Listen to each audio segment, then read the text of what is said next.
This right here is a MOSFET, and this right here is another MOSFET of the same type, at least according to its label.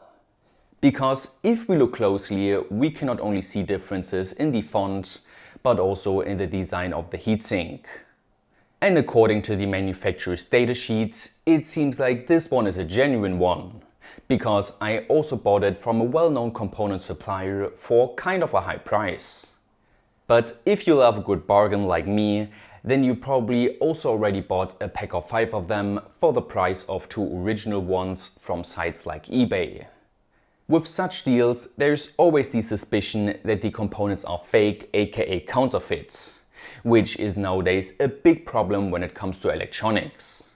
Because as you would naturally assume, fake components usually either come with differences concerning their properties, they fail quicker, or they do not work at all.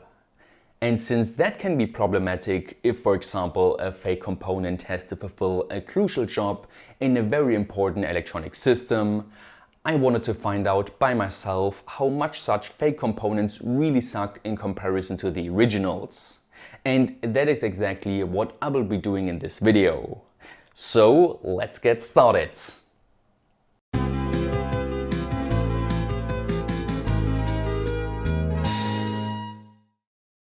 This video is sponsored by Keysight and their biggest test gear event of the year, Keysight Live from the Lab, which is now available on demand. You can sit down with engineering pros as well as tech YouTubers like Electroboom, The Signal Path, Curious Mark, or even me. Topics range from oscilloscopes to 5G and much more, so there is something for everyone. So check out the link in the description and level up your lab skills. Now before I get to compare the genuine MOSFETs with the maybe fake one, of which I probably have a few dozens of different types laying around, as well as having a closer look at maybe fake operational amplifier ICs, let's firstly answer the question how such fake components come to be. Because producing ICs, aka integrated circuits, or MOSFETs is not really simple.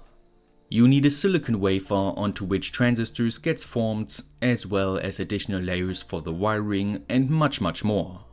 Just read this MOSFET manufacturing description found by Google and you know it is not an easy process. So obviously, fake component producers do not go through this manufacturing process, but instead either refurbish or relabel old salvage components, simply label empty packages that not work at all, or what I think is most popular is that they take cheaper, worse performing components and relabel them. Through those methods, they avoid research, manufacturing and marketing costs, and basically make a profit selling sometimes garbage.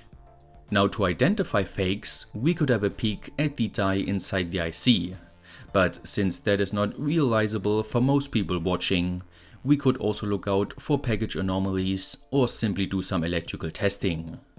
And exactly that brings us back to my MOSFETs, for which I want to determine their resistance when fully turned on and the time it takes for them to turn on and off, because I think those are two of the most important characteristics when using MOSFETs in demanding applications, like a power supply. Now the datasheet states a resistance of 35 milliohm as well as the values for all the rise and fall times in nanoseconds. But before verifying those, I would always recommend pulling out the transistor tester that you can get for cheap from the internet. With it, we can measure some basic values of the original MOSFETs that we can then compare to the maybe fake one. And it seems like all the recorded values are pretty close to one another. So time for the proper resistance test, in which I powered the gate with 12 volts and let a constant current of 1 amp flow through the MOSFETs while measuring the voltage drop across the drain source path. The original one came with a voltage drop of 25 millivolts, and unexpectedly, the fake one also offered pretty much the same voltage, meaning the resistance of both MOSFETs were according to the datasheet. So next, I soldered load resistors to both MOSFETs, which get powered with 12 volts, while a square wave signal with a high frequency gets applied to the gates through the help of 2 MOSFET drivers. And after inspecting the occurring waveforms at both MOSFETs on the oscilloscope, it seems like once again there isn't really much of a difference. Their rise and fall times also correspond with the datasheet. So is maybe the fake MOSFET an original one instead? Well, you can never be 100% sure, because there are tons of other tests we would have to do to truly find that out. Only one thing is for sure, ordering parts from eBay or similar is like a box of chocolates. You never know what you're gonna get. For example, I had another batch of IRLZ 34N MOSFETs laying around, which I also simultaneously tested. And as it turns out, their resistance is 5 milliohm lower than the original one. And they also turn off a bit quicker. So yeah, this maybe fake one is better. But then again, you can also accidentally receive such an IRF 540 MOSFET fake, which in my case comes with a resistance of around 350 milliohm, which is 4.5 times higher than its advertised resistance. Like I said, eBay purchases are a gamble, but only there you can save a bit of money or find such handy to have assortment sets which I truly love to have around. This one comes with a variety of OpAmps, which is a component that I use quite often in projects for different applications. So of course I want them to work properly, and just by having a look at the LM358 ones, I feel like something is off here in comparison to an original 358 I once again got from a big supplier. And since I also had another LM358 laying around, which again looked a bit different, I thought this comparison could be fun. So what I want to compare is their input offset voltage as well as their slew rate.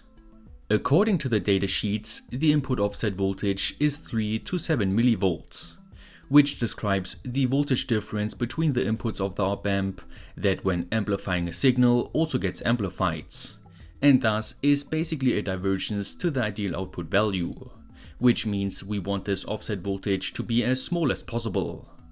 And the slew rate according to the datasheets is 0.3 volts per microsecond, which describes how fast the output of the OpAmp rises and falls, and thus it is obviously important for fast signals. Now for the input offset measuring, I simply built up an inverting OpAmp configuration with a gain of 100, whose input I connected to ground. So by measuring the output voltage, we know the offset voltage multiplied by 100, which in the case of the original LM358 is around 13 millivolts. The other two came with values of 160 millivolts and 70 millivolts, which is all still in spec with the datasheets, but you can already see that there is a noticeable difference. So next was the slew rate test, for which I simply built up a voltage follower circuit for all the op-amps on a breadboard. The input signal is like before with the MOSFETs a square wave, and after applying that to all the op-amps, we can have a look at all the outputs at the same time. Now feel free to guess which op-amp you think is the original one. And let me stop you right there, it is not the fastest one, because that is the maybe fake one from the assortment sets. Instead, it is the second best performing one, while the slowest one is the other maybe fake. So once again, the maybe fake options didn't perform terrible, since they all fulfilled the datasheet requirements I tested. But like I said before, don't get too comfortable with questionable components, because it can also be a complete nightmare working with those. But I'm not really the role model here, since I've used maybe fake components in the past and will probably use them in the future. All I wanted to do with this video is raise awareness, and I hope I did just that. With that being said, I hope you enjoyed the video. If so, consider supporting me through Patreon. As always, don't forget to like, share, subscribe and hit the notification bell. Stay creative, and I will see you next time!